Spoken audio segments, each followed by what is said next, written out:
I never saw a man meet death with finer courage. Don't let her stay in there too long.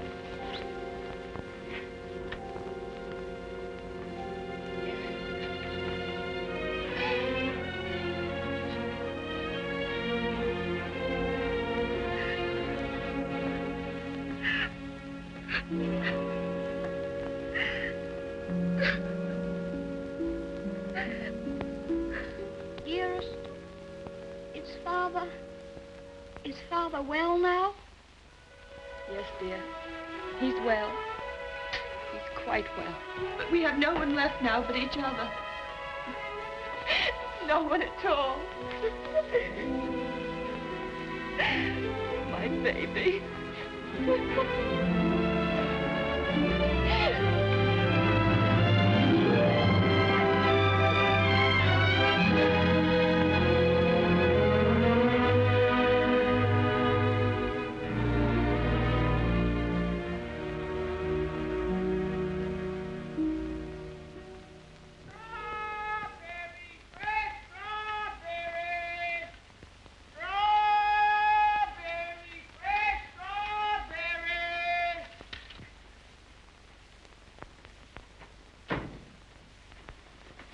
He'll be pleased, Mary, won't he? Ach, the darling. To think of him getting the like of that for his birthday. Sure, he'll be the happiest boy in all Brooklyn till he falls off of it. Yeah.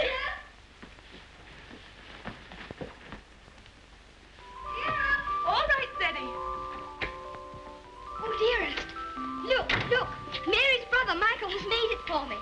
And Mary's given me this book. It's The Adventures of Robin Hood and His Merry Men. Listen.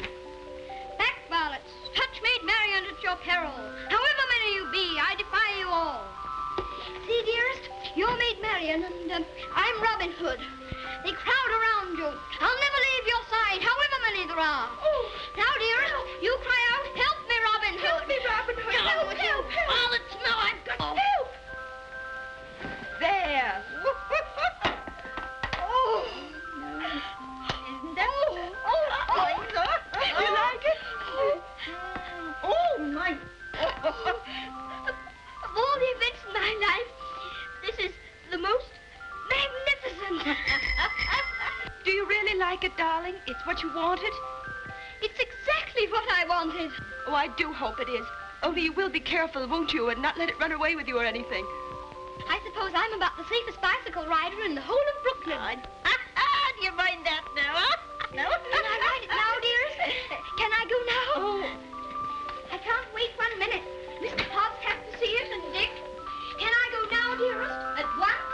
Yes, dear, only do be careful. Oh, dear. There we are. Quiet now. Let's go. Steady, do be careful of the street cars because you get off the sidewalk. Wait a minute. Goodbye, dear.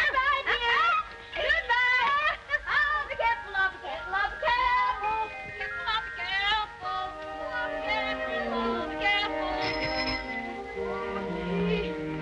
Good morning, Mrs. McGillicuddy.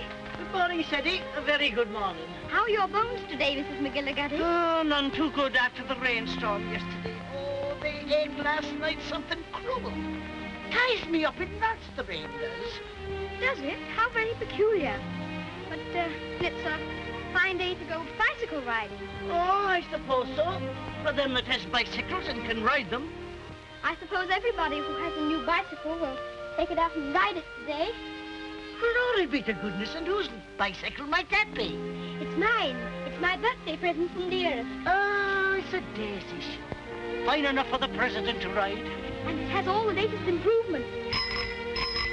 Oh, sure, it sounds like the bells of St. Patrick. Sure, it's the luckiest boy in the world, John. Well, I'll have to be going. Oh, I nearly forgot. Please choose my apple now, Mrs. McGillicuddy. But would you mind keeping it for me until I get back? Sure.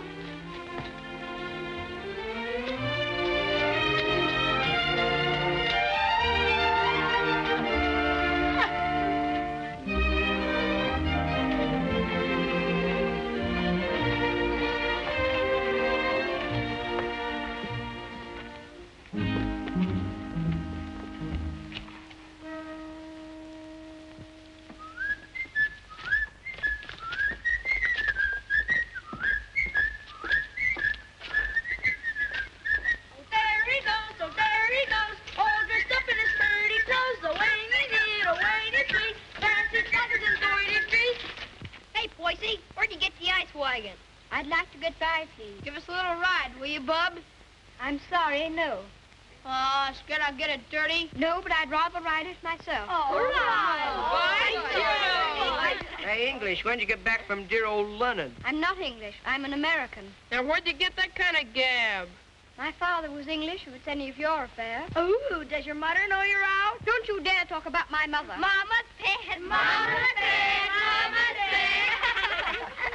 I think you'd better take your hand off that wheel. Want to make anything out of it? I want to make you get out of the way. You don't dast, you sissy cat. Sissy cat! Wait a minute, Sadie. Don't let him bluff you. I'll be right there.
Why couldn't that copper leave us alone? We had him licked. Thanks terribly for coming to my rescue, Dick. Next, that makes us even for me giving you the mumps. They didn't even scratch it. Gee willikers, where'd you swipe that? The Earth gave it to me. Isn't it magnificent? It's a lollapalooza. I want you to be the very first person to ride on it. Oh, thanks.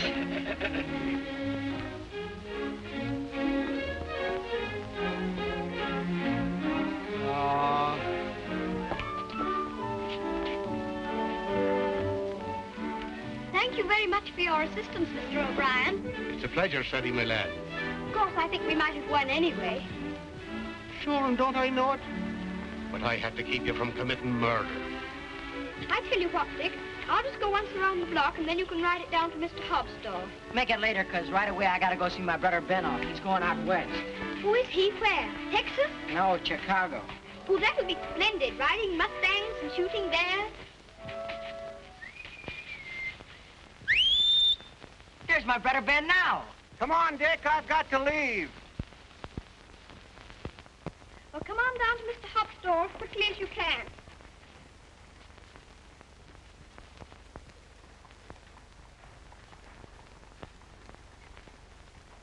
What do you say to a little birthday party? Ginger pop and cookies and some candy. That would be perfect, Mr. Hobbs. Only, Only? well, Dick's coming very soon. And I was thinking, if we could wait. I guess there'll be enough to go around. There's a lump coming, I think. Quite a big one. What are you reading, Mr. Hobbs? Ah, that's the way they go on now. British aristocracy. I've got no use for 'em.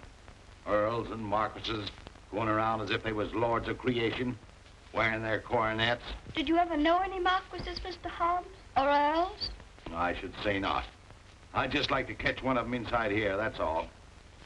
I'll have no grasping tyrants sitting around on my cracker barrels. Perhaps they wouldn't be earls if they knew any better. Oh, wouldn't they, though? They just glory in it.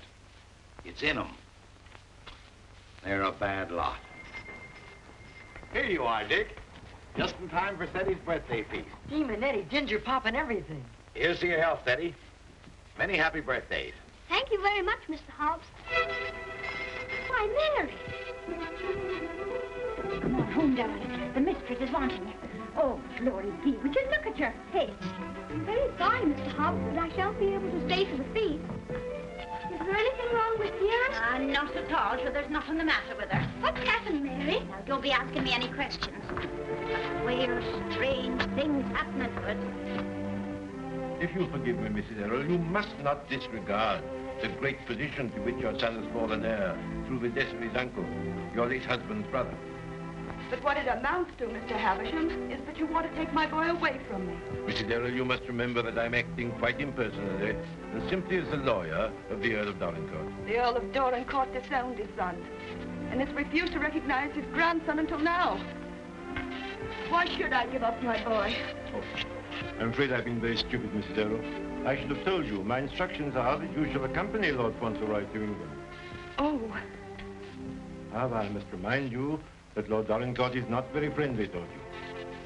He's an old man and has always had very strong prejudices against America and Americans. He was bitterly opposed to his son's marriage. He's fixed in his determination not to see you. You live at the lodge, and a suitable income will be provided for you. The only stipulation is that you make no attempt to visit your son at the castle, nor even enter the park gates. There's your sister, Mary. Hello, Bridget. Why, what's the matter? Mrs. Michael, it's worse. We've no money and we can't pay the rent. I don't know what I'm going to do about the children. I'll let you not be bothering me now, Bridget. I've more important things to attend to. I wonder what your husband's wishes would have been in this matter. You knew my husband? Yes, I knew Captain Errol well and liked him, as everybody did. He was greatly attached to his old home. Yes, I know. He, above everyone, would have appreciated what this means to your son, the very great advantages he'll have. Yes, you're right. My husband would have wished it. Mr. Havisham, I must ask you to let me tell Teddy about this in my own way and in my own time. He must never know his grandfather dislikes me. If he did, it would make it harder for them to be friends. Very well. Your son will thank you for this when he's a man. I hope his grandfather would love Teddy. He has a very affectionate nature and has always been loved.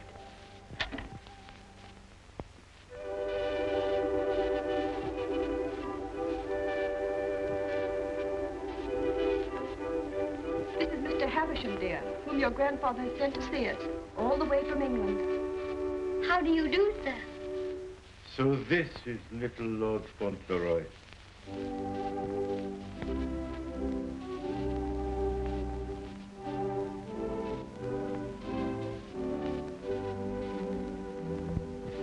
You see, dear, your grandfather has no more children now, and he's very lonely.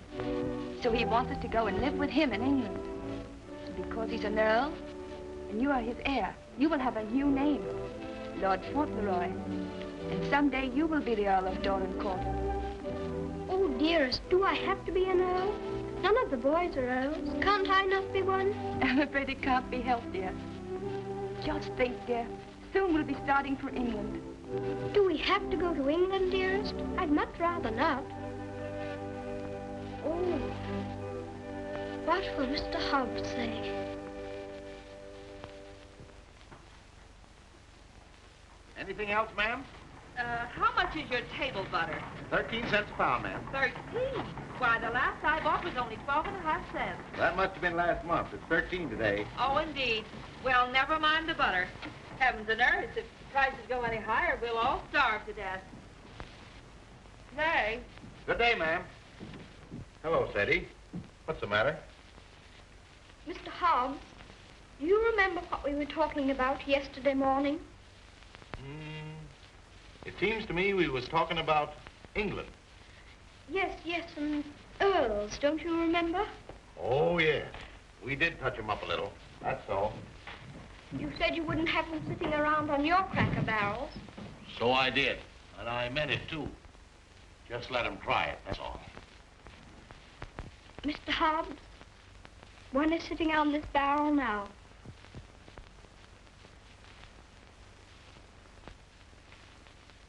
What? Yes, I am one. Or I'm going to be.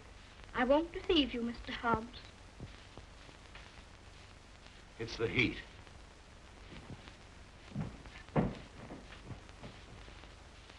It is a hot day. How do you feel? Got any pain? Thank you, I'm all right. I'm sorry to say it's true, Mr. Hobbs. Mr. Havisham, he's a lawyer, came all the way from England to tell us about it. My grandfather sent him. Who is your grandfather? I couldn't very easily remember it, so I wrote it down. John Arthur Molyneux Errol, Earl of Dorincourt. That's his name, and he lives in a castle. 2 or 3 castles, I think. All his sons have died now. That's why I shall be an earl. Now I'm Lord Fauntleroy. Well, I'll be jiggered. One of us has got a sunstroke. Oh, no, we haven't. We'll have to make the best of it, Mr. Hobbs. What did you say your name was? Cedric Errol, Lord Fauntleroy. Well, I am jiggered. Well, you always did talk more English than American. You think there's no getting out of it? I'm afraid not, Mr. Hobbs. Dearest says that Father would wish me to do it.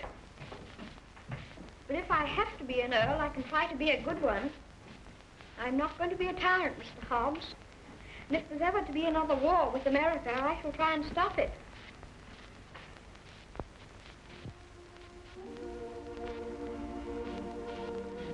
England's a long way off, isn't it?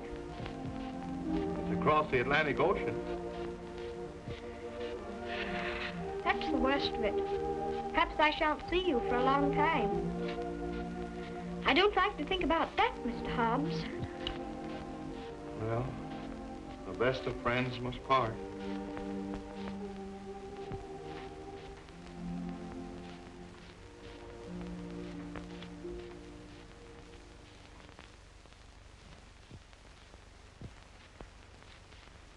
I'm afraid, Mr. Havisham, our American food must seem very strange to you. A little, ma'am. I find that muffins are biscuits and biscuits are cookies. But the cooking's excellent. And after all, it's the company that makes a meal exquisite, not the food. Thank you, Mr. Havisham. When you're an earl, you'll give splendid dinners in one of the most beautiful castles in England. Do you know, I'm not sure I know exactly what an earl is. And I think if anybody's going to be one, he ought to know, don't you? Would you mind explaining it to me? Well, someone is made an earl generally because he's done some service to his sovereign or some great deed. Oh, that's like the president. Oh, is it? Is that why your presidents are elected? Yes, sir. When a man is very good and knows a great deal, he's elected president. Then they have talks like processions, and bands, and everybody makes speeches.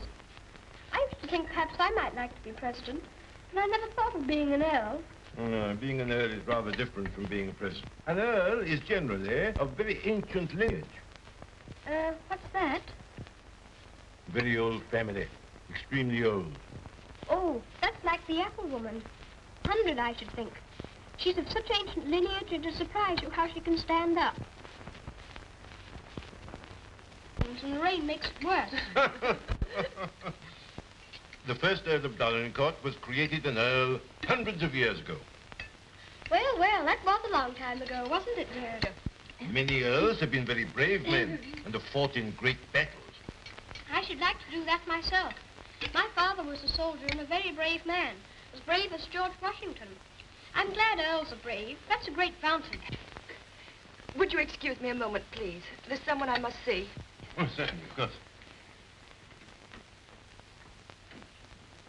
There's another advantage of being an earl.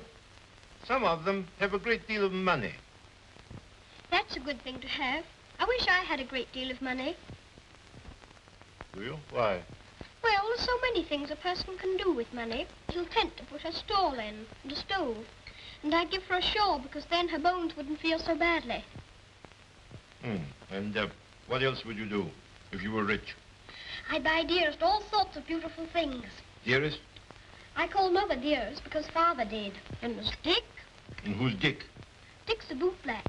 I'd buy him some new cloths and brushes and a new sign and start him out fair. He says that's all he wants, is to start out fair. Is there anything else? Well, I think Mr. Hobbs would like a gold watch and chain. But what would you get just for yourself if you were rich? Isn't there one particular thing you've dreamed of having? Yes. A pony. But I suppose that would be too much to even dream about. I'm so sorry. A poor woman who was in trouble came to see me. Oh, is it Bridget? Yes, dear. I wish we could do something for her. She has 6 children, and her husband is out of work. He has inflammatory rheumatism, and that's the kind of rheumatism that's dreadful. Before I left Dorincourt Castle, the Earl said that if you expressed any wishes, I was to gratify them and give you anything you desired. Now, here are £5. In your money, $25. If you have any desire to assist this poor woman, I'm sure your grandfather would wish it. Can I have it now? Can I give it to her this minute? May I be excused, please, dearest? Yes, Eddie. Bridget! Bridget, wait a minute. Here's some money. My grandfather gave it to me. It's for you. That's a great deal of money, Mr. Havisham. We've never had very much. I'm just beginning to realize the great power Seti will have. Such a child still. I'm a little afraid. I think from what I've seen of him, that you have nothing to fear. Oh, I hope not. He mustn't be spoiled by all these wonderful changes.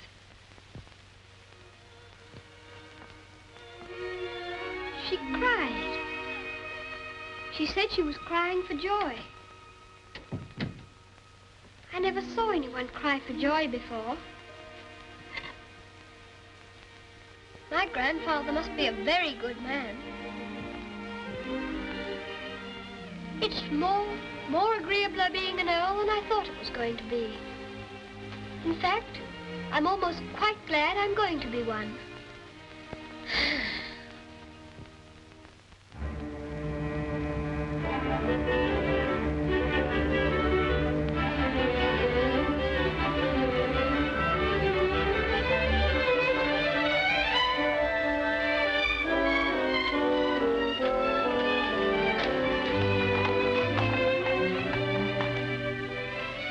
We always liked that little house, didn't we, dearest? We always will like it. Yes, darling. Yes.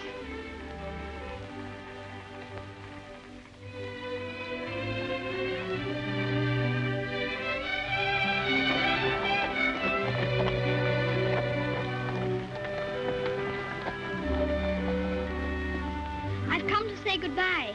I have to go to England to be a lord, and I shouldn't like to have your bones on my mind every time it rains. Oh, bless your dear little heart. With all your kindness to me, my bones is as quiet as anything. Can I give you a kiss for luck? Of course.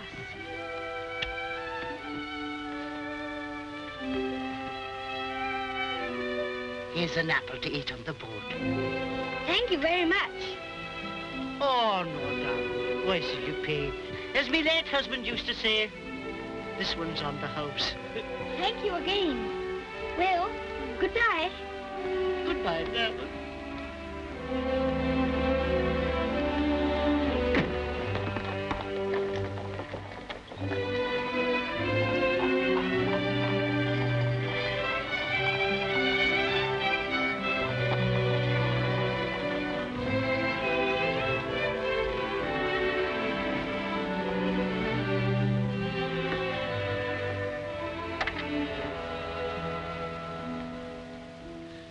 Well, Well, well, well, well, goodbye. I hope trade'll be good. Gee, if trade gets any better, I'll be rolling around in diamonds and pearls. That would be splendid, wouldn't it? I hope you have every sort of luck and happiness. Thanks, same to you, and I hope you think about us sometime when you're way over there, as they say, on foreign soil. I'll think about you all the time, and I'll write to you, and you must write to me. Here's where you send your letter. Gee, I wish you wasn't going away. Thanks, mister, for all the swell things you've done for him. He certainly deserves it. He's a game little kid. Gee, I almost forgot. Yeah, I bought this for you. It's a handkerchief. You can use it when you get among them swells. Oh, Dick, it's beautiful. It's extraordinary. I'll use it always. Thank you, Dick. Thank you very much. Well, goodbye. Well, goodbye.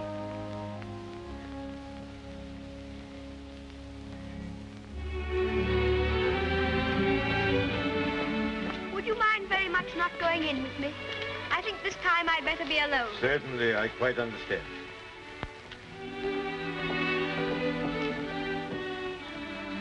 This is for you, Mr. Hobbs.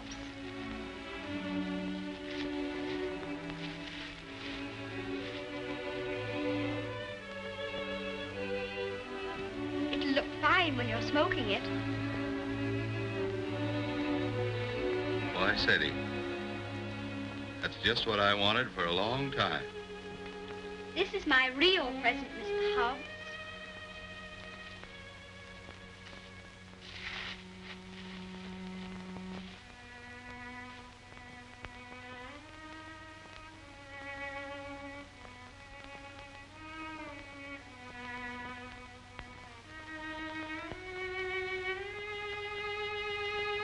There's something written on it, inside the case.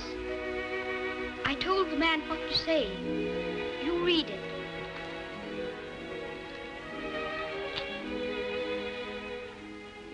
From his oldest friend, Lord Fauntleroy, to Mr. Hobbs. When this you see, remember me.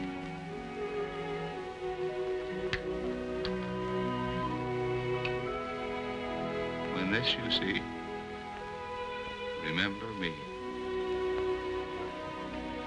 I don't want you to forget me. Oh, I won't forget you. Don't you go and forget me when you go over there amongst those British aristocracy. I shouldn't forget you, whoever I was among. I hope you'll come to see me. Perhaps my grandfather will write and invite you. You wouldn't mind him being an earl, would you? I mean, you wouldn't stay away just because he was one. Oh, I'll come and see you. I won't be able to help myself.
Castle, dearest? No, this is Court Lodge, where you're... Here's Mary. We had a splendid time in London, Mary. I'm so glad you came before us, Mary. We don't feel so strange finding you here to welcome us. I sure 'tis the great happiness I wish you, ma'am, in your lovely new home. This is Mrs. Baines, the cook, ma'am, and that's Susan, the parlour maid. I'm sure we'll do everything, ma'am, to make you comfortable. Oh, I'm sure you will.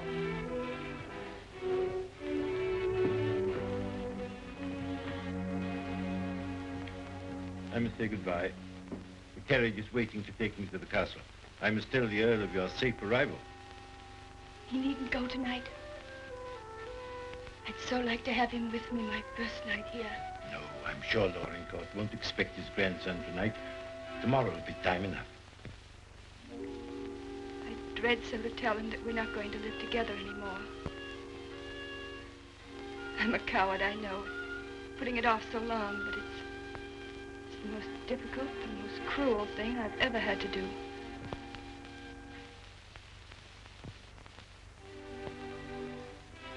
I wish you'd tell his lordship, please, that I'd rather not have the money. You mean the income he wishes to settle on? I have a little money of my own. It's quite enough to live simply on. I must accept the house, of course, because that makes it possible for me to be near Seti. I'm grateful to him for that, but... He'll be very angry. He won't understand it at all. I think he will understand. He must understand that I can't accept money from a man who hates me so much that he's separating me from my boy. I'll deliver your message.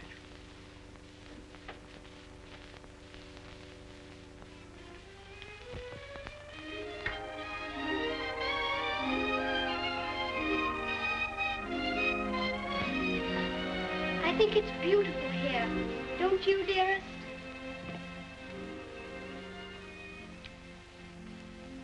Seti, darling, there's something I must tell you. You're not going to understand it, I know. But I want you to believe me, as you always have, when I tell you it's for the best. Tomorrow, Mr. Havisham will take you to your grandfather, and you will live with him at the castle. But I shall not go with you. This pretty house will be my home, and Mary will be here to look after me. But, dearest, you don't mean... You can't mean that we're not going to be together, just as we've always been. Oh, no, I can't. I couldn't. I won't. I won't. Seti, you must be brave and sensible. If there are some things you can't understand now, you'll understand them later. It's best for you to live there. There are good reasons why it is. You mean you want me to go away from you? Of course not, darling. But now you're growing older, and we must trust and help one another without asking any questions. You know, Seti, your grandfather loves you, wants you to love him. He's so kind, he wants you to be happy and to make other people happy. But, dearest, I can't be happy without you. But you won't be without me all the time. I'm not far from the castle here. You'll run in and see me every day. You'll love the castle. There'll always be something new and interesting to tell me. And I'll have things to tell you. Oh, Seti, we'll have such good times together. We'll be finding things out, both of us. We'll be explorers. Yes. Like Mr. Stanley and Mr. Livingston. That'll be exciting. Every night, when it grows dark, I'll put a candle in the window to guide you through the jungle, Mr. Stanley.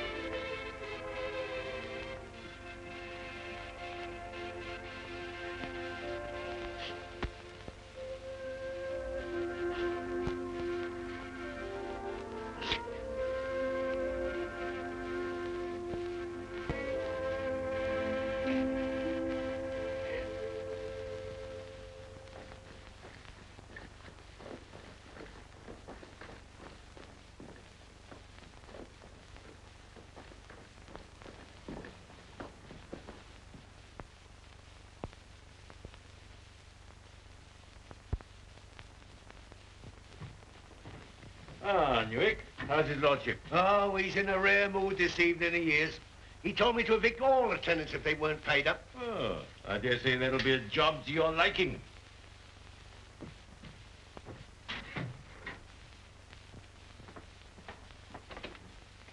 Oh, sir. Ah, Purvis. Glad to see you again. Very glad to see you, sir. Oh, idiot! Do what you're told. Read what's ordered. Gout. Oh, yes, sir. These last few weeks have been the worst I've ever known, sir. I'm surrounded by a lot of incompetent nincompoops. Shut the door, you blockhead! I can't stand him no longer, Mr. Purvis. He's too much for any man. Cursing and swearing and calling people out the names like he does. And it ain't just today, it's every day. Thomas, you brought in the 63 port. He prefers the 51. Oh, I know he didn't say. Fix the other bottle. What business you got drinking port anyway in this condition? I can't feed and house every lady lout in the parish, and I won't. You and your poor. I've had enough of them. But, my lord. Mr. Mordaunt is with him, sir. I said all I had to say, and now I say good night. Good day, my lord. Good day. How'd you do, Mr. Havisham? Mr. Mordaunt. Mr. Havisham, my lord.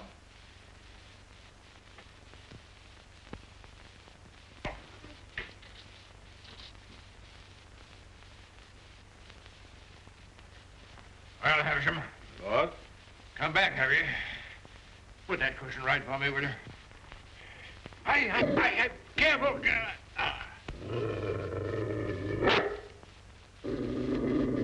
What's full of hot needles? Well, what have you got to tell me? Lord Fauntleroy and his mother are at Court Lodge. They bore the voyage excellently and in good health. Ah. What else? His lordship remains with his mother. I'll bring him to the castle tomorrow. Oh, go on. Tell me everything. What sort of a lad is he? Never mind about the mother. What sort of a lad is he, I say? It's rather difficult to judge the character of a child of 9. A fool, huh? Clumsy cub. I don't know much about children, but I thought him rather a fine lad. Healthy, well grown, eh? Apparently healthy, quite well grown. Straight limbed, well enough to look at. Rather handsome, my lord, as boys go. Ah. Although I'm scarcely a judge. I dare say you'll find him a little different from most English children. Oh, no doubt of that. American children are the most impudent and worst brought up in the world. I've heard that often enough. In his case, I would hardly call it impudence. The difference is, I think, that he's lived more with older people than with children. And I should call it a mixture of maturity and childishness. Exactly. Beastly, impudent, bad manners. That's what it is. I have a message to deliver from Mrs. Errol. I want none of her messages. The less I hear of her, the better. But it is rather an important one. She prefers not to accept the income you propose to settle on her. What's that? What do you say? She says it's not necessary. That is, the relations between you are not friendly. Not friendly? I should say they were not friendly. Mercenary, sharp-voiced American. Lord, you could hardly call her mercenary. She's asked for nothing. Ah, all done for effect. She thinks she can wheedle me into seeing her. Thinks I shall admire her spirit, but I don't. She shall have the money sent to her whether she likes it or not. She won't spend it. I don't care whether she spends it. She shall have it sent to her. She shan't tell people that she's got to live as a pauper because I'm doing nothing for her. Huh?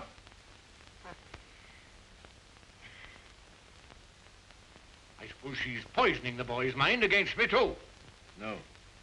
I have another message that will prove to you she's not done that. I won't care.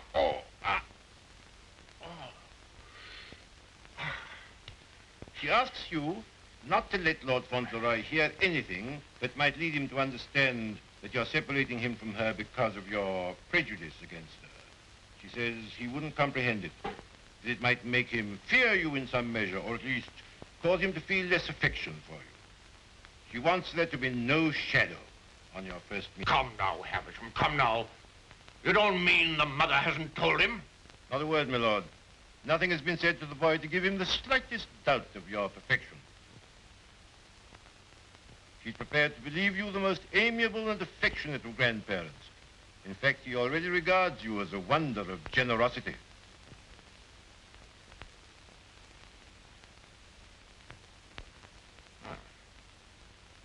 Huh?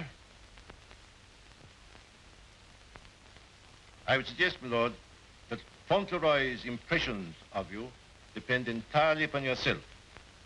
I make a further suggestion, that you'll succeed better with him if you take care not to speak slightingly to him of his mother. The boy's only 9. Nevertheless, those 9 years have been spent at his mother's side. She has all his affection.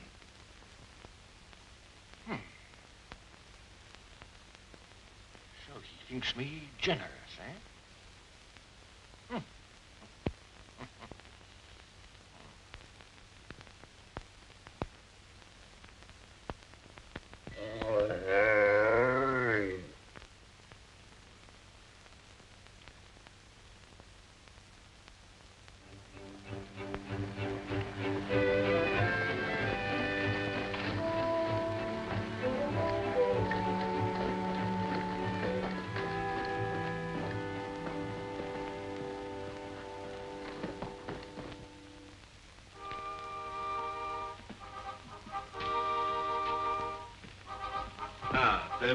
This is Lord Fauntleroy. My lord. How do you do? Thank you, my lord.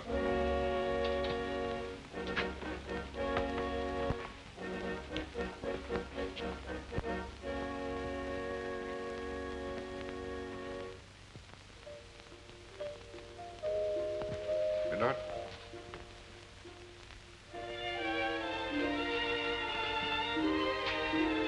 This is Lord Fauntleroy, Mrs. Mellon. Lord Fauntleroy, this is Mrs. Mellon, the housekeeper. How do you do, ma'am? I should know his lordship anywhere, sir. He has the captain's face and way.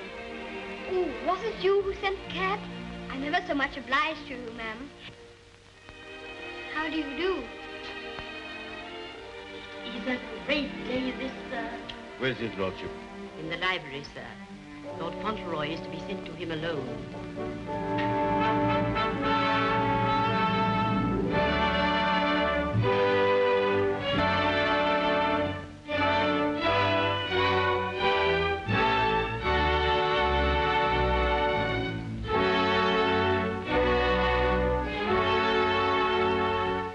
Lord Fauntleroy, my lord.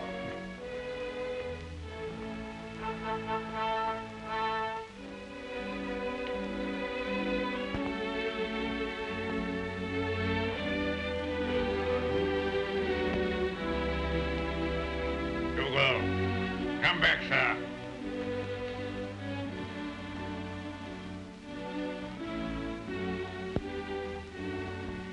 How do you do, sir?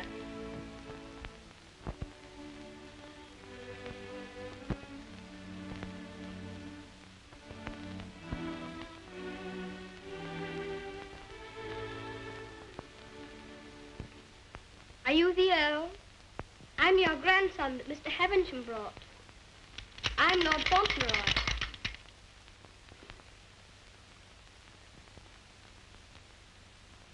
I hope you are quite well. I'm very glad to see you. Ah, you're glad to see me, are you? Yes, very.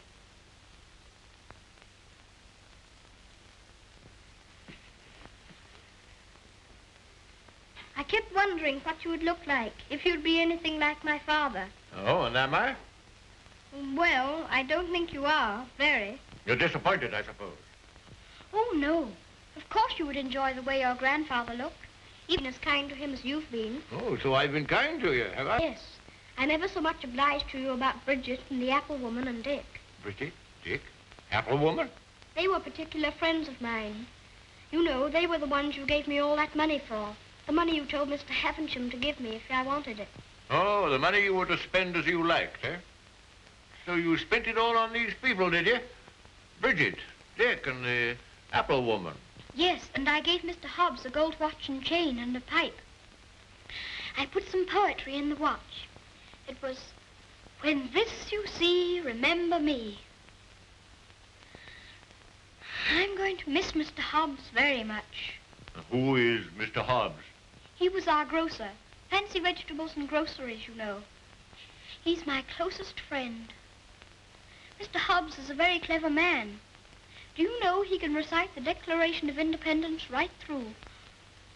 Oh. What's the matter?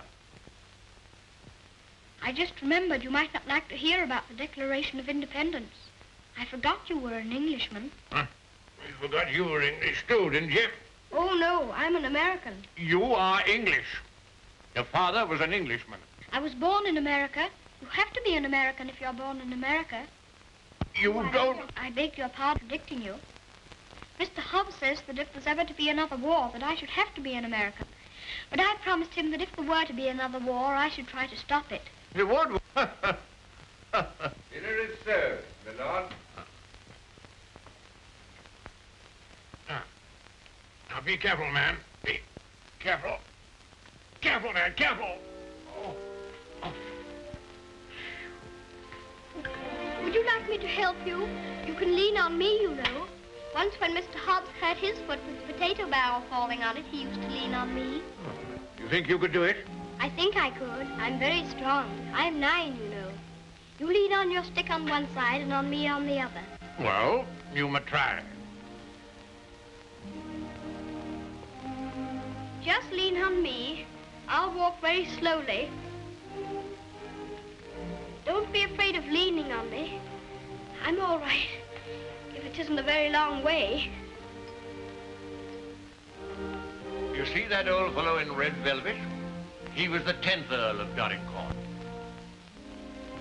King George I decorated him for services during the war with Spain and Austria.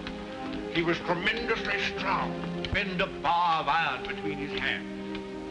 You get your strength from him. How very interesting.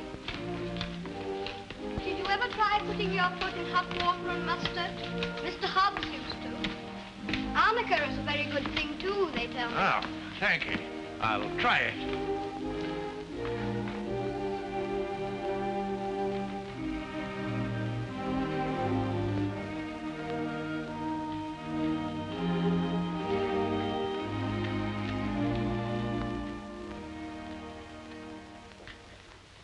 It is warm, isn't it?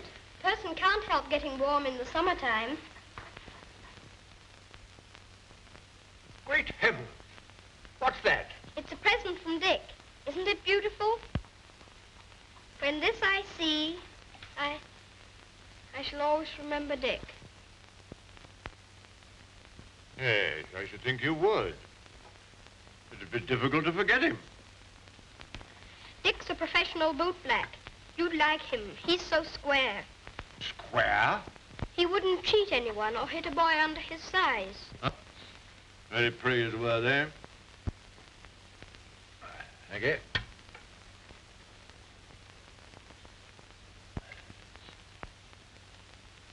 What's the matter? Don't you like your soup? Oh, yes. I was just wondering. Wondering? Wondering what? You don't wear your coronet all the time, then? No. It doesn't become me. Mr. Hobbs said you wore it all the time. But after he thought it over, he said he thought you must take it off sometimes to put your hat on. Yes, I take it off occasionally.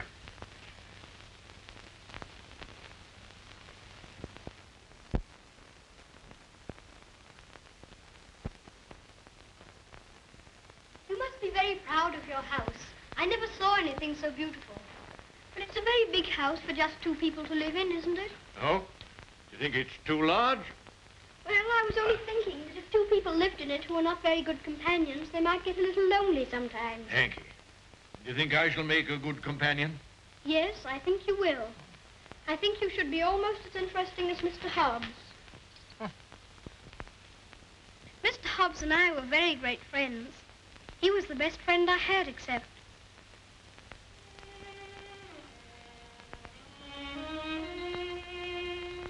Fauntleroy, what are you thinking of? I was thinking of Dearest. Who is Dearest? She is my mother.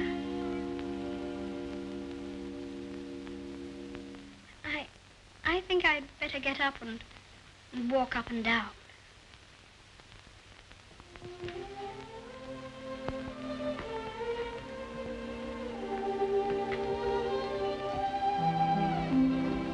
very nice dog.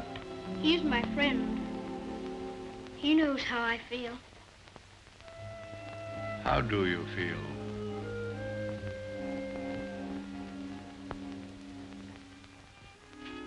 Come here.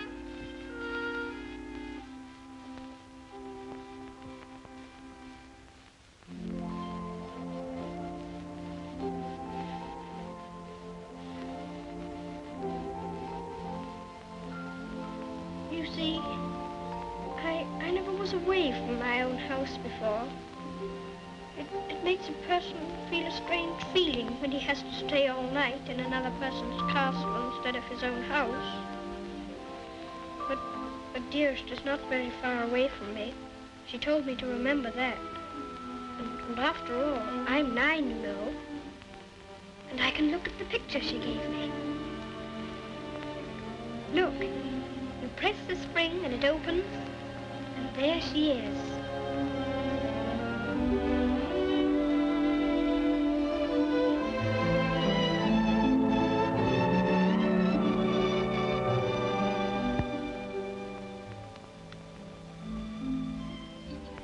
I suppose you think you're very fond of her. Yes, I do think so, and it's true. Mr. Hobbs and the others were my friends. But Dearest is my close friend. My father left her to me to take care of. When I'm a man, I'm going to work and earn money for her. Oh, what do you think of doing? Well, I did think of going into business with Mr. Hobbs. But I should like to be president. We'll send you to the House of Lords instead. Well, if I couldn't be president, and if that's a good business, I shouldn't mind. The grocery business is dull sometimes. Yes, so's the House of Lords. But it's the business that every Earl of Dorincourt goes into. I shall have to talk to Dearest about it.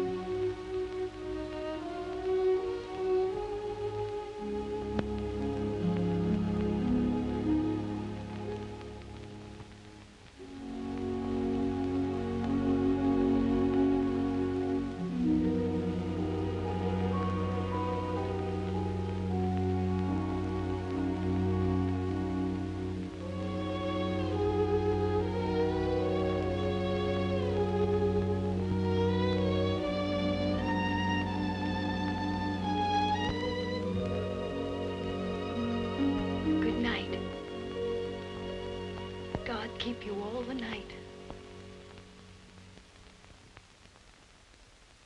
Morning, Thomas. Good morning, sir. His lordship? In the library, sir. And such goings on I never heard in all my life. Do you think it'd be all right for me to see him? Oh, yes, sir. He's expecting you.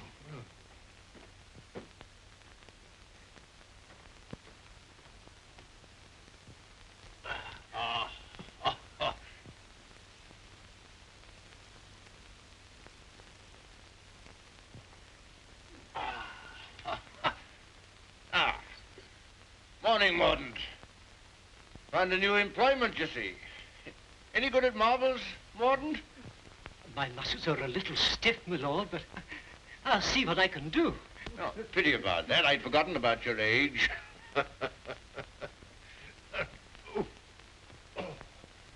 This is the new Lord Fauntleroy. Fauntleroy, this is Mr. Mordaunt, rector of the parish. I'm very glad to make your acquaintance, sir. I'm delighted to make your acquaintance, Lord Fauntleroy. Well, what is it this morning, Mordaunt? Who's in trouble now? It's one of your tenants, my lord. Higgins of Edge Farm. York has told him that if he doesn't pay the rent, he must leave the place. He's a bad tenant. Always behind, Newick tells me. He's devoted to his wife and children. If the farm is taken from him, they may literally starve. That's like Michael. Huh? I forgot we had a philanthropist here. Come here. What would you do in this case? Well, if I were very rich, I should let him stay and give him things for his children. Nonsense. You're Lord Fauntleroy. Time you learn to deal with these situations. You can write, can't you? Yes, but not very well. Well, go over to the desk and write Newick his orders.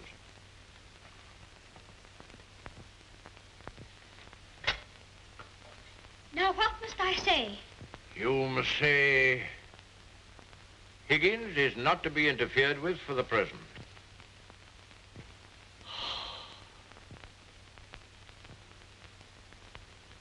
And sign it Fauntleroy.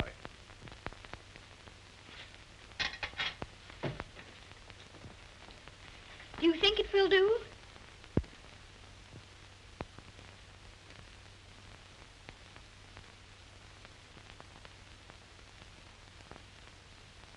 Yes. Higgins will find it entirely satisfactory. Mr. Hobbs always signed his letters that way, and I thought I'd better say please. Is that exactly the right way to spell interfered? Well, it's not exactly the way it's spelled in the dictionary, but... I was afraid of that. Yes, Higgins won't complain of the spelling. I think you must be the best person in the whole world. Don't you, Mr. Mordaunt? I shall write and tell Mr. Hobbs. Oh, and what'll you tell him? I shall tell him I think you're the kindest man I ever heard of, and that you're always thinking of other people and making them happy, and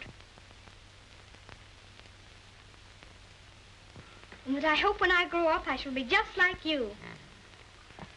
Just like me. There you are, Morden. Take that with you.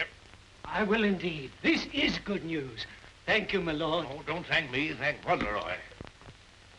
Thank you. Goodbye, sir. Goodbye.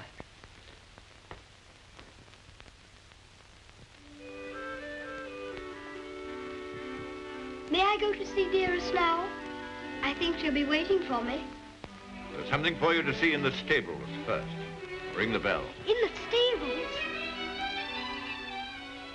If you please, I'm very much obliged, but I think I'd better see it tomorrow. She'll be expecting me all the time. Ah, very well. We'll order the carriage. And you don't care to see what's in the stables? Oh, I do. Oh, it doesn't matter. It's only a pony. Pony? Whose pony is it? Yours? Mine. Yes. Oh, I never thought I'd have a pony. I never thought that. How glad Dearest will be. You give me everything, don't you? Wouldn't you like to see it? Of course I want to see it. I want to see it so much I can hardly wait. But I'm afraid there isn't time. You must see your mother this afternoon. You can't put it off till tomorrow? Why, she's been thinking about me all the morning, and I've been thinking about her. Oh, I have you? I'll ring the bell.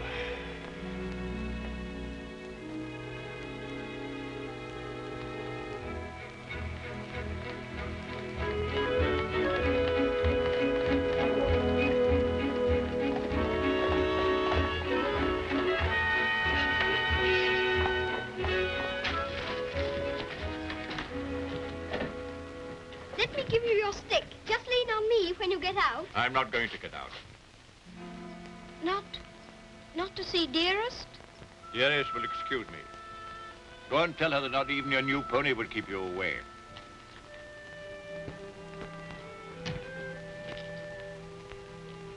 She'll be disappointed. She'll want to see very much. I'm afraid not. The carriage will call for you as we come back. Drive on, Jeffries.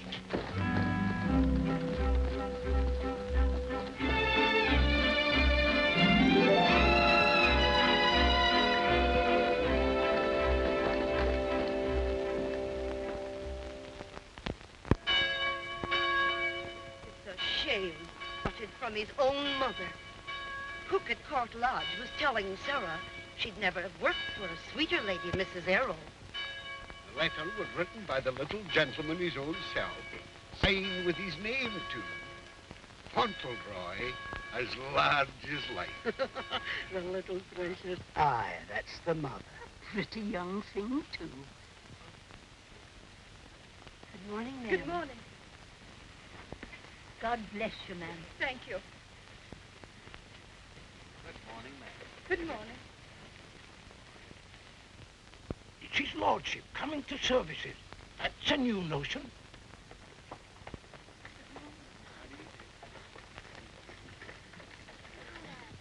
They say even his gout's improving.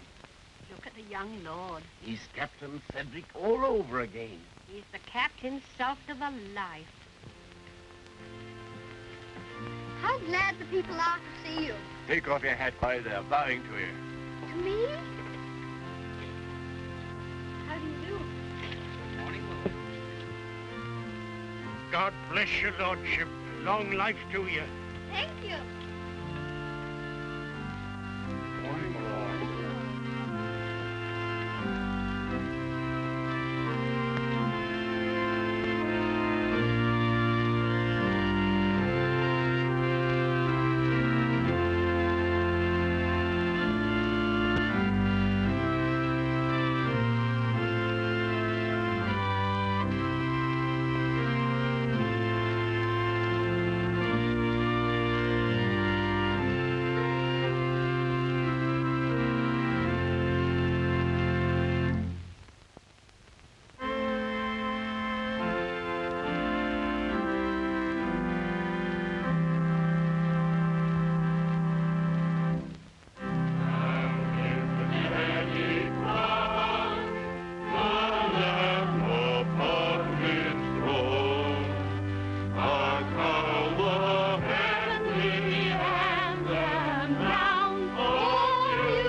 Oh, is this Mr. Higgins?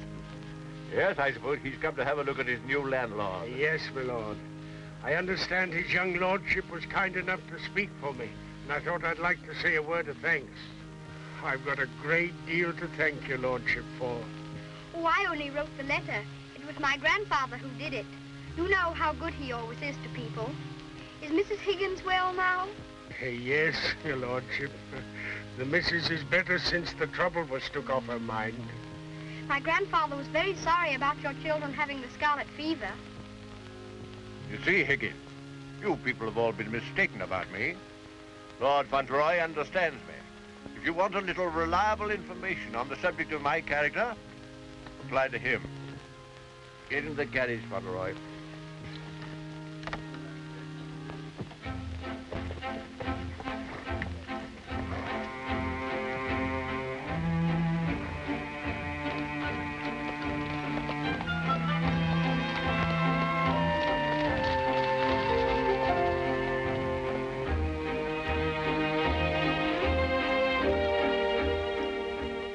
Mother very much?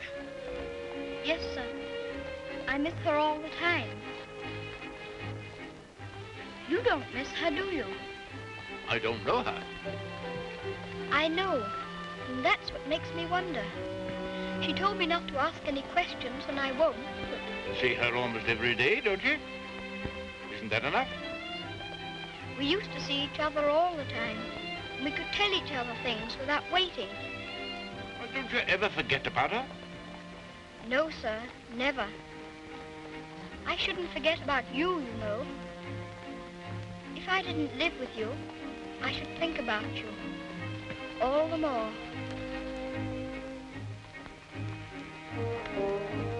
On my word, I believe you would.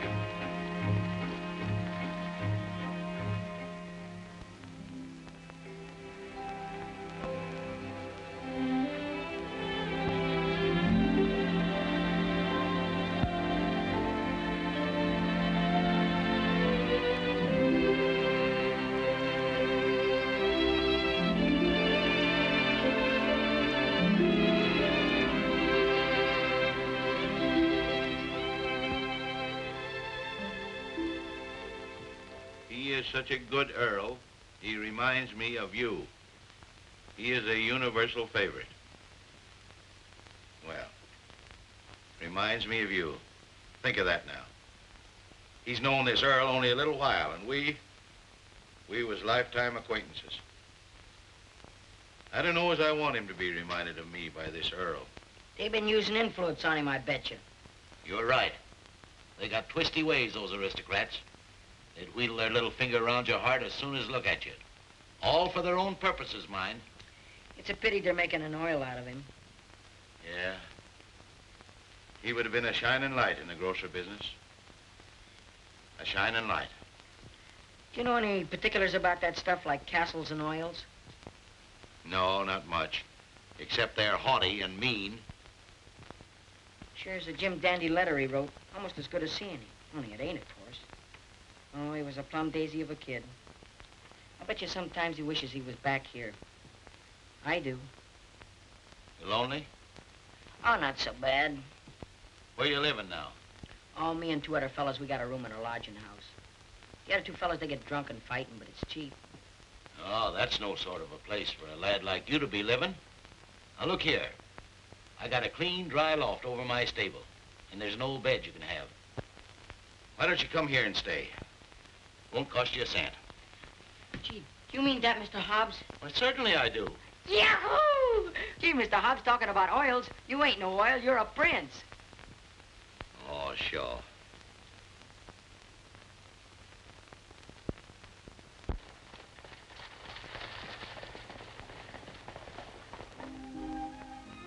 I wonder whether he will have an American accent. My dear, won't it be interesting if he has the Dorincourt eyebrows? When do we see the mother? Shh. I believe she's supposed to be kept in the background.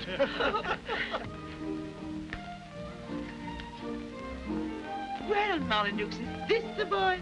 Yes, Constantia, this is the boy. Fauntleroy, this is your great aunt, Lady Lorridale. How do you do, great aunt? How do you do, young man? You're like your father. I loved him more than most people in this wicked world. Oh, did you know my father? Know him, of course I do. Oh, then you must meet Dearest.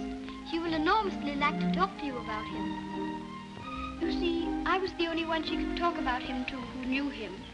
And I was so small when he... Yes, Fauntleroy, this is your great uncle, Sir Harry Lorridale. How do you do, sir? Hear you're fond of horses. I confess to you, Constantia, that what you'll probably see for yourself. There's a risk of my becoming rather an old fool about him. Becoming? By the way, the mother, what does she think of you? I don't know. I haven't asked her. You must come over to Lorridale Park one day and see us. There's some new cocker puppies in the kennels. You shall have your pick. Oh, thank you very much indeed, Uncle. Only Dougal might be offended. You see, he's very fond of me, and I really shouldn't like to hurt his feelings. Hurt his feelings. That's a good one. Did you hear that, Connor? Hurt his feelings. This is Miss Herbert Fauntleroy. I want you to be great friends with her. How do you do? Have you met Dougal? He shakes hands beautifully. Shake hands with Miss Herbert, Dougal. He's a great friend of mine. I like making friends, don't you? Yes, I do. May I be your friend? And Dougal? Oh, yes, if you please. How's your lumbago, Fortescue? Better, I hope. Thanks. Much better. I've known Dorincourt as well as anyone could know him for 35 years.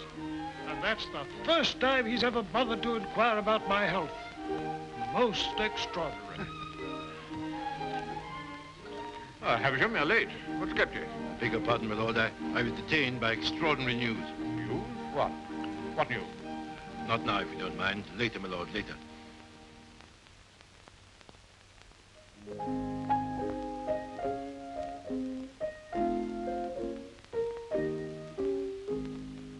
The young May moon is beaming, love.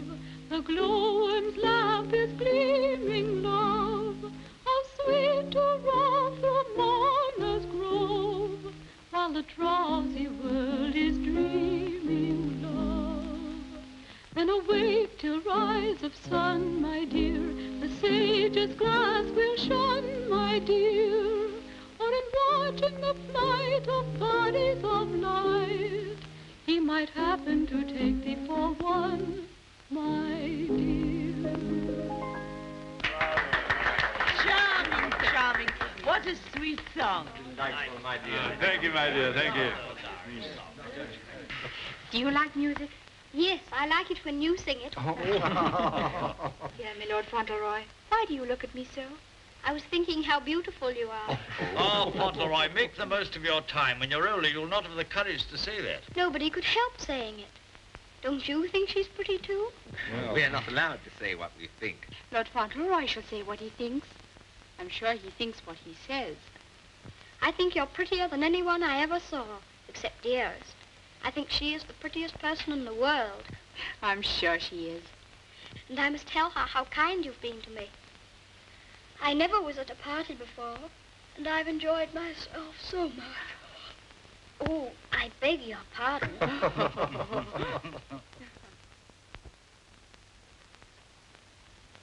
Good night, little Lord Fauntleroy. Sleep well. Thank you very much.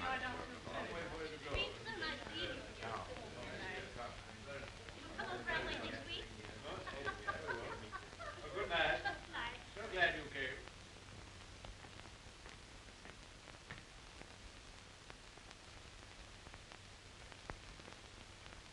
Well, Havisham, what the world's the matter? Something serious must have happened to make you behave like this. What is it? It's bad news. The very worst of news, my lord. I'm sorry I have to be the bearer of it. Why do you look at the boy so? You hang over him like a bird of ill omen. Has it anything to do with Fauntleroy? My lord, I waste no words. My news has everything to do with him. If we're to believe it, it's not Lord Fauntleroy who lies asleep before us, but only the son of Captain Errol. The present Lord Fauntleroy is the son of your boy Bevis, and at this moment is in a lodging house in London. What do you mean?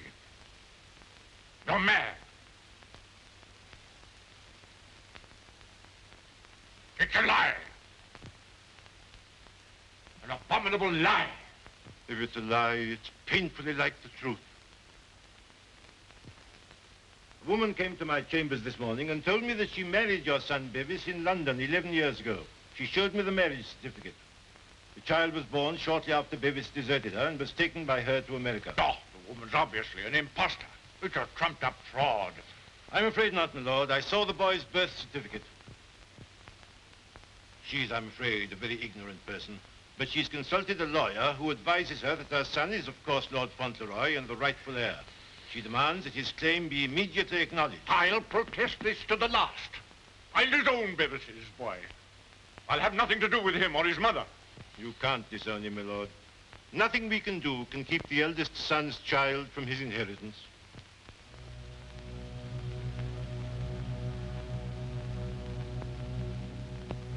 The woman you say is an ignorant, vulgar person, eh?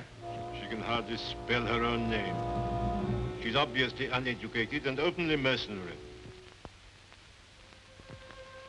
And I objected to his mother. I suppose it's retribution. If anyone had ever told me I could be fond of a child, I wouldn't have believed them. I always detested children. I owe them more than most. But I'm fond of him. Oddly enough, he's fond of me. You know, Havisham, I'm not popular. I never was. But he's fond of me. Never was afraid of me. Always trusted me. Yes, Havisham. He'd have filled my place better than I filled it. He'd have been an honor to the name. You rang, my lord? Take Lord Fauntleroy to his room.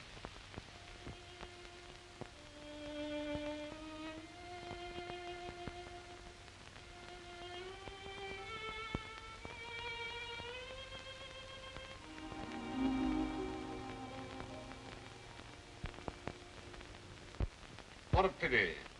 The boy's a thoroughbred if ever there was one. I suppose you may say it's a judgment on Molyneux. But that boy, the first human being he ever loved. Will Molyneux take the case to the courts, do you think? Can't tell. He's obstinate enough. Courts of the devil. You go in with your best suit, buckles on your shoes, and come out as nature made you. Bless my soul, Constantia. Whoever would have dreamed that I'd have felt sorry for the old boy? I wouldn't have minded our having a boy like that, Harry. Yes. Bit of luck for us, old girl, if we had. Huh? I'll tell you one thing. If his little lordship loses his title, the village loses the best friend it has. Aye, that's right. And I'll tell you another thing. It'll drive the Earl mad if this goes wrong for him. Why, he's been so proud of the boy, you'd hardly believe it if you knew him for what he was before. And the new one's no lady, that's sure. Bold-faced thing, that's what she is. The dark-eyed, brazen-faced wench. Yes, yeah, I'll come in now with Mr. Avisham.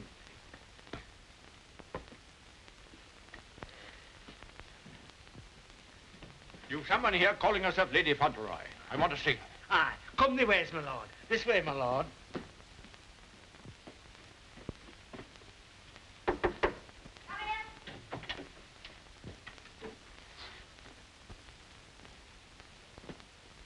Earl of Dorincourt.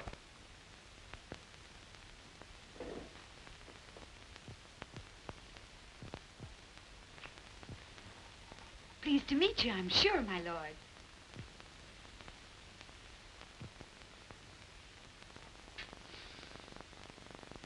Bevis?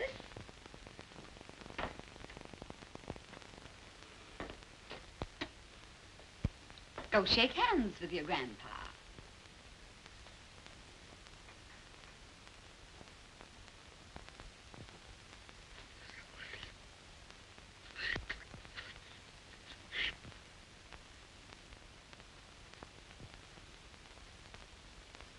So that's the way you're going to treat your grandson, is it?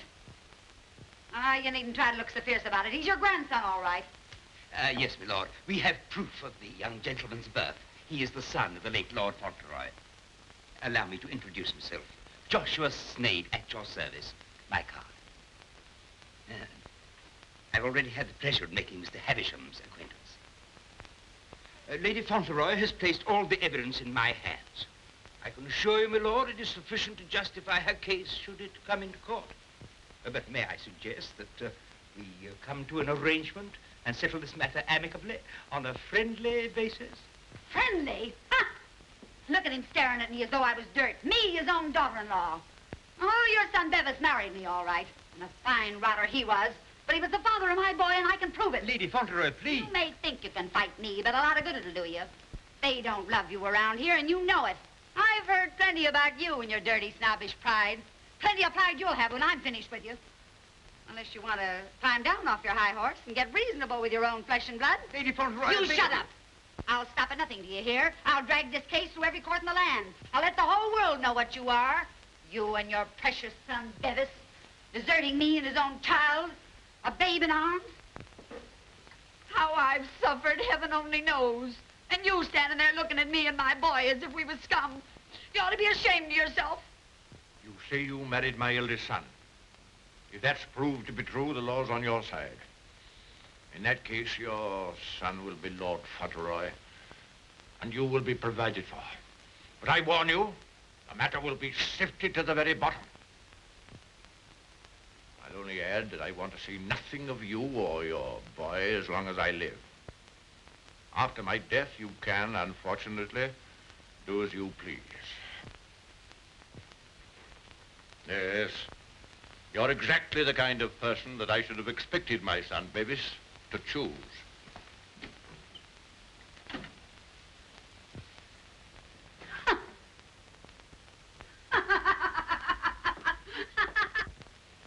I'm afraid, Dorincourt, there can be no two opinions.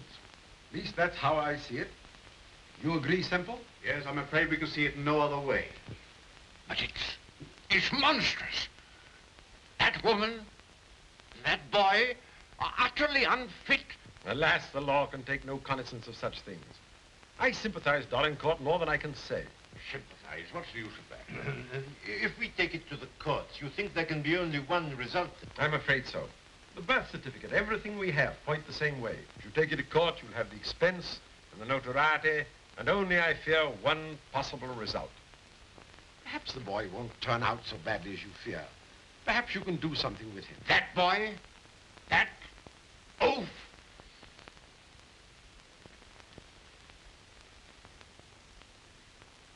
With the other one. Yes. Well, I have no other course but to accept your judgment. Come, Havisham. Thank you, Lord. And you, Mr. Semple.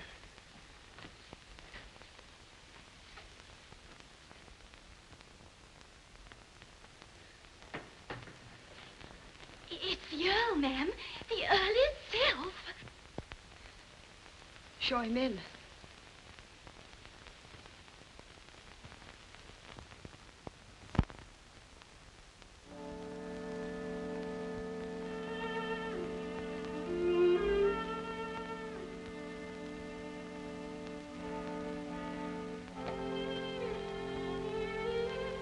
Mrs. Errol, I believe. Yes, I'm Mrs. Errol. I'm Lord Dorincourt. The boy is very like you. People have often said so.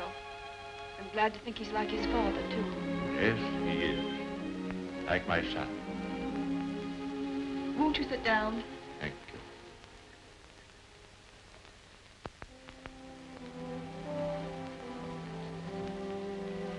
I've come to tell you that I've had the very best, the highest legal opinion. I'm sorry. This outrageous woman and her child. Perhaps she cares for him as much as I care for Seddy, my lord. Her son is Lord Fauntleroy. Mine is not. Yes, I'm afraid you're right. Perhaps you would prefer that Seddy should not be the Earl of Dorincourt.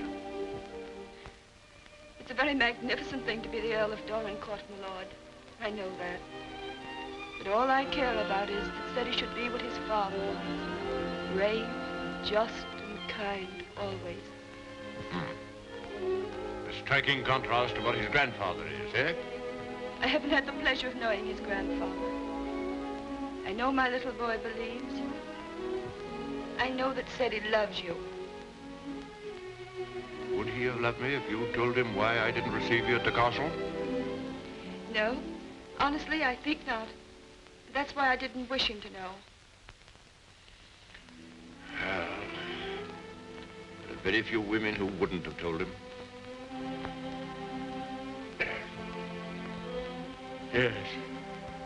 Seddy is fond of me. And I'm fond of him. I can't say that I was ever fond of anyone before. But he pleased me from the first. I'm an old man. I was tired of my life. But he's given me something to live for. More than that. More than that. I'm proud of him. I was satisfied to think that one day he'd be taking my place as head of the family. I'm miserable. Miserable.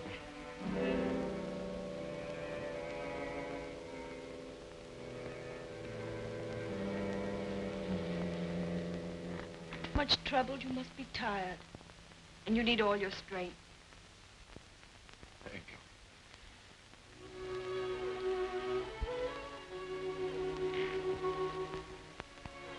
Perhaps it's because I'm miserable that I've come to you. I used to hate you. I've been jealous of you.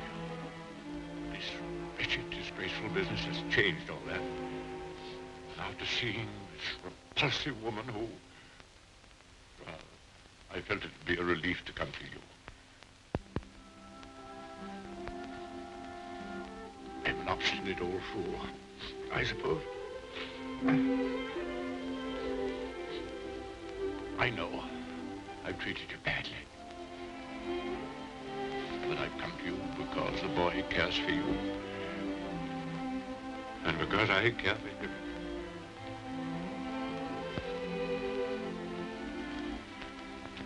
treat me as well as you can. For the boy's sake.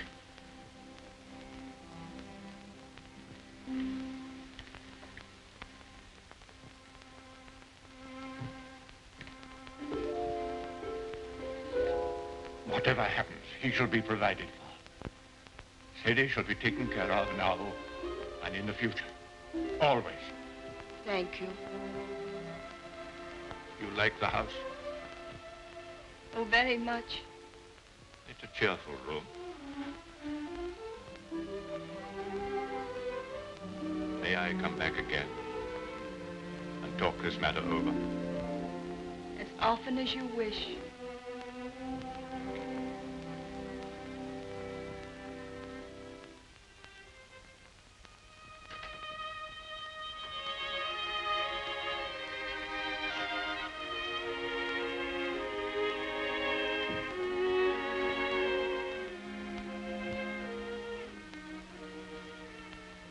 Heard bad news, haven't you?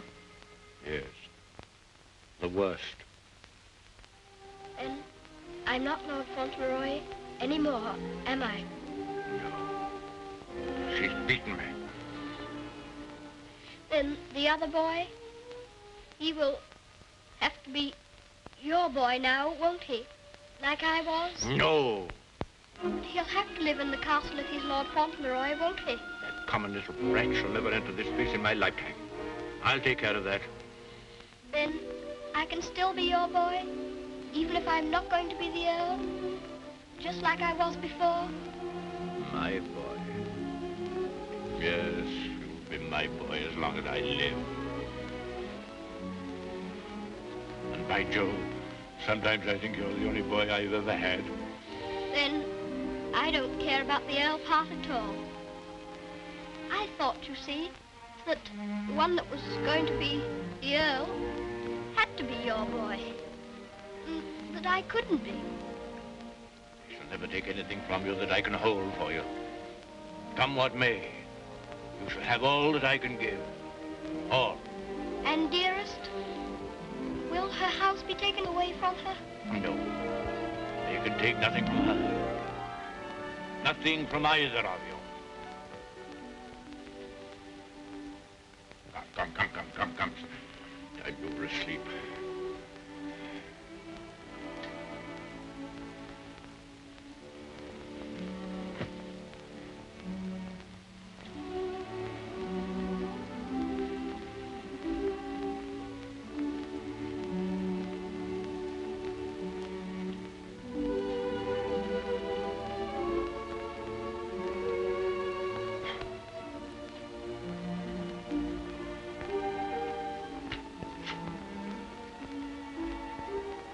Good night, Grandfather.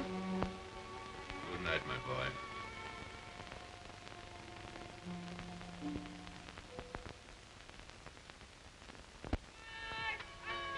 The aged Earl remains secluded in his castle and refuses to have any communication with the rightful heir. Oh, we know that stuff. They've been printing that for the past weeks. Is there anything new about SETI? Yes, here it says, the prospects do not look very bright for the false claimant, Cedric Earl of Brooklyn. Well, I'm jiggered.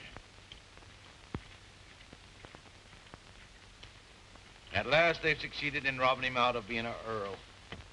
I thought you was against oils. So I am. Ain't it just like him? Cheating the poor kid out of his rightful estates? Now, what's going to become of it? Well, I know one thing. He done everything in a well for me, and he can always come back here and have half of my shoe shining business. Well, now, I'll tell you, Dick. I'd always had it in my mind that said he would come in with me someday. He'd be a shining light in the grocer business. The new Lady Fauntleroy was formerly an actress. She is said to have played in New York and London. Continued on page 5. Here's a picture of her.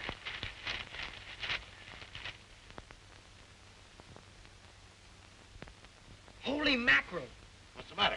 Here, look at this. It's her. Her? She ain't no aristocrat, she ain't. I know her as good as I know you. It's Minna, Ben's wife. Your brother? Sure. You mean it's some kind of hocus pocus? Sure I do. Well, I'm jiggered. She was married before, but I never heard of her having no other kid but Ben's kid.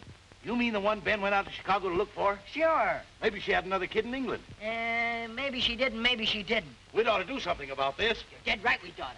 But we got to get the proper advice. Gee, I wished I knew Alderman Murphy. I know Alderman Murphy. You do? Yeah, come along. Let's go right now. Them Earls, they've always had a spite against us Americans ever since the Revolution. What a place.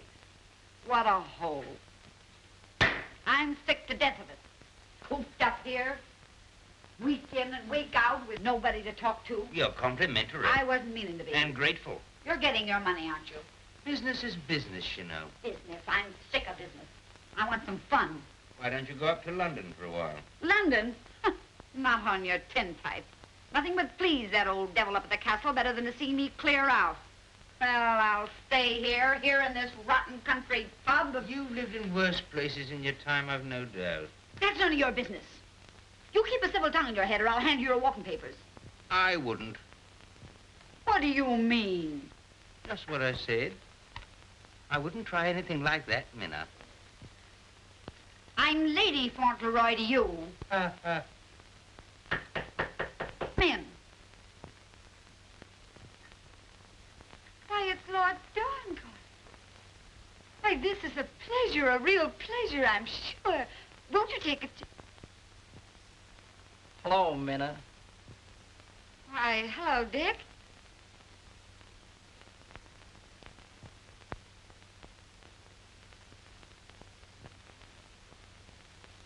Why, Ben. What are you doing here? Where have you been all this time? You know her? Funny if he didn't, seeing as how he was my second husband. Where is the child? What child? You know what child, our boy Tom. Oh, Ben. But you know, you must have heard. Someone must have told you. Told me what? It was pneumonia. Only 3 days and he was gone. It broke my heart. I meant to write you, but I didn't know where you were. If that's true, who is this boy you've got with you? That's none of your business, Ben Tipton. Can I see him? No, you can't. Tell us, please, why Mr. Tipton should not see your boy. Oh, hello, Uncle Dick. Well, I'll be jiggered. You shut up. You're a dirty pair, you are. Coming all this way to spy on me, trying to do me hurt. I'll have the law on you for the way you're hounding me. You... Silence! Come here, Tom.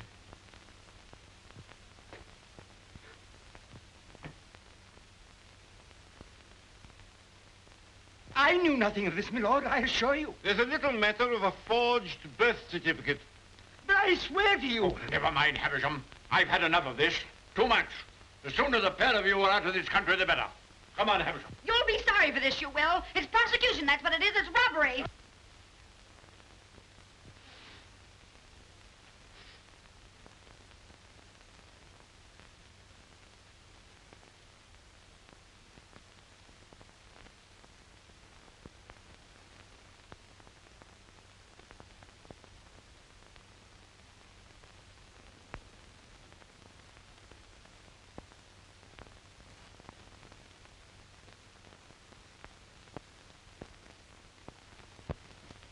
This will be somewhat in the manner of a museum, my lord?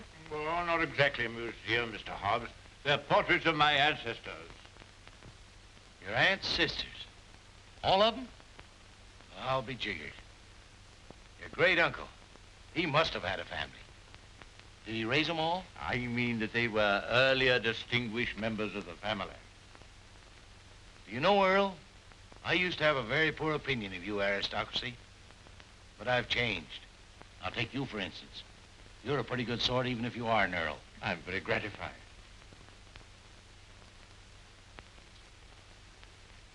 A bit gay, wasn't he? Yes, that's why I have the gout, Mr. Hobbs. Oh. And they was all Earls, and said he's going to be one, and own all this. And he'll be worthy of it, Mr. Hobbs. Sure he will. All these Earls. You know, I wouldn't have minded being one myself.